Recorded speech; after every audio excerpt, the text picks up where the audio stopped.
अस्सलाम वालेकुम friends, welcome back to Top Smarties drama serial तेरे जाने के बाद। हमाद जो कि फ़रहीन से शादी नहीं करना चाहता, इसीलिए तो उनके घर खुद इनकार करने चला गया। जाकर क्या देखता है कि बहन के साथ इतना बुरा बर्ताव हो रहा है और बहन को कटहरे में खड़ा किया हुआ है।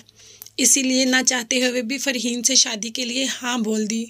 सजल बहुत शर्मिंदा है और अपने भाई से कहती है कि प्लीज़ मेरा घर बचाने के लिए अपनी ज़िंदगी की कुर्बानी मत दे, जो कि फ़रहीन सुन रही होती है दरवाजे के साथ कान लगाकर।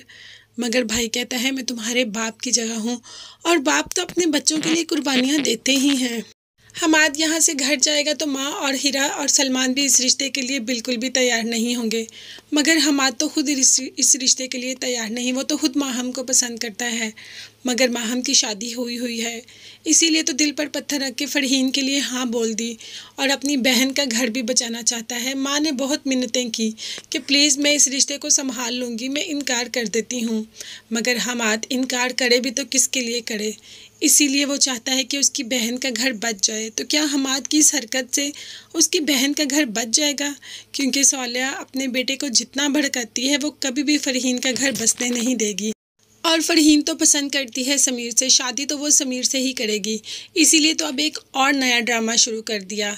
जो बातें सुनी थी हमाद की और सज्जल की, उन्हीं को मोहरा बना लिया कि हमाद मेरे से शादी नहीं करना चाहता। सज्जल कह रही थी ना करो ये वो, अपने आप को कमरे में बंद कर लेती है। जब कमरे में सब जाते हैं दरवाज़ा खोल के तो क्या देखते हैं कि फ़रहीन ने अपनी ही जान लेने की कोशिश की। अशर तो चीखना शुरू हो जाता है और जल्दी से हॉस्पिटल जाते हैं। हॉस्पिटल जाके क्या होना है, फ़रहीन ने कौन सा मरना है, जान तो फ़रहीन की बच ही जाती है। मगर हाँ, यहाँ पर सज्जल की जान ज़रूर पकड़ी जाएगी। फ़रहीन जो कि होश में आते ही सबसे पहला टारगेट सज्जल को ही करती है कि तुम तो चाहती होगी कि मैं मर जाऊँ, तो देखो मैं बच गई, अब क्या होगा, तुम्हारा भाई तो फंस गया ना। तुम यही कह रही थी ना अपने भाई से। मतलब उसने सज्जल को टारगेट किया कि किसी तरीके सज्जल यहाँ से चली जाए और हमाद के साथ उसकी शादी ना हो। ऐसा ही हुआ। सालिया बर्दाश्त नहीं कर पाई कि उसकी बेटी के साथ ये सब कुछ हमाद और उसकी बहन सज्जल की वजह से हुआ। इसीलिए तो अशर से कहती है कि अपनी बीवी को लेकर यहाँ से चले जाओ, मैं इसकी शक्ल भी नहीं देखना चाहती। और अशर जो रहा सदा का माँ का गुलाम, ठीक है माँ का अपना मुकाम है, लेकिन बीवी की भी तो कोई इज्जत होती है। हाथ पकड़ के उसको खींच के वहाँ से ले गया और उसकी माँ के घर जाके छोड़ दिया और कहा कि हमेशा हमेशा के लिए अब इधर रहो, मैं कभी भी तुम्हें लेने नहीं आऊँगा। सज्जल जाते ही अपनी माँ और भाई को रो रो कर बताती है कि अशर मुझे हमेशा हमेशा के लिए यहाँ छोड़ गए, अब वो मुझे कभी लेने नहीं आएंगे।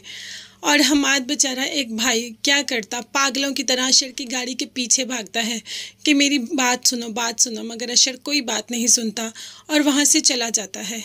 ये कहाँ का इंसाफ है? अगर वो लोग वट्टे सट्टे के लिए राज़ी नहीं तो ये क्यों दबाव दे रहे हैं?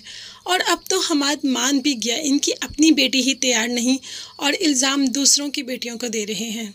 और जो दूसरों की बेटियों के साथ ऐसा करता है, क्या उनकी अपनी बेटी खुश रहेगी? फ़रहीन तो समीर से शादी करके भी खुश नहीं रहेगी। तो फ्रेंड्स, आप में से किस किस का ये ड्रामा फेवरेट है और कौन मेरी तरह इसके आने वाली एपिसोड्स का इंतज़ार करता है, मुझे कमेंट्स में ज़रूर बताइएगा। इसके साथ साथ मेरे चैनल को ज़रूर सब्सक्राइब कीजिएगा। साथ ही साथ बेल आइकन का नोटिफिकेशन है, उसको ज़रूर प्रेस कर दें। उससे ये होगा कि मेरी हर नई आने वाली वीडियो आप तक बआसानी पहुंच जाएगी। अपना बहुत ज़्यादा ख्याल रखिएगा और अपनी कीमती दुआओं में थोड़ा सा शेयर मुझे लाजमी दे दीजिएगा। मुझे अपनी कीमती दुआओं में याद रखिएगा, जिसकी कि मुझे बेहद ज़रूरत है। नेक्स्ट वीडियोज़ तक के लिए फिर आऊँगी, तब तक के लिए अल्लाह हाफिज़, bye bye and take care.